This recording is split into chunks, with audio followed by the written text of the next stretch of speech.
I had a very interesting question that come a few weeks ago. I had a very difficult past. I don't think I would be able to say to someone that I had a perfectly fine childhood like any other kid. I was sexually abused when I was about 7, 8 years old. I even realized about this abuse only when I was in college. I don't know how to deal with it. Could you help me? The third very important principle is this. As these triggers come up, where you feel very dirty or you feel like I was abused and things like that, be very careful not to glorify the hurt rather than seeing how you can move on in life. I would use another term. Instead of glorifying the hurt, glorify the healer. God is there who sees it and He is able to heal. I've shared my story of how I was abused very, very young with several men. And I did go through so much over a period of time, but I had to understand that it is gone and I have to move on. I cannot glorify my hurt. I need to glorify my healer. I need to come to that place.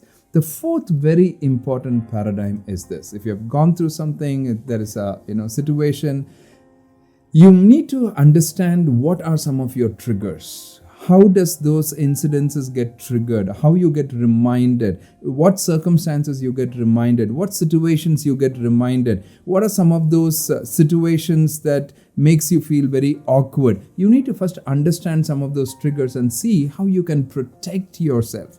You need to learn to protect yourself. So you don't have to unnecessarily put yourself in certain situations that will trigger some of those past incidents unless and until you are fully getting healed and you're able to move forward out of that cage. It's like a cage, we sit there, right? You're able to come out of that cage. So be in that place of how you can protect yourself. The last very, very important principle is this. That slowly, if you can, from that place of healing, begin to share about how you have dealt with some of these issues, how you have dealt with this incident to somebody else, that it can become a blessing, a healing for them. Now, never open up and share unless you are got on to that journey of healing. But that sharing with someone, sharing about your own journey would help you immensely.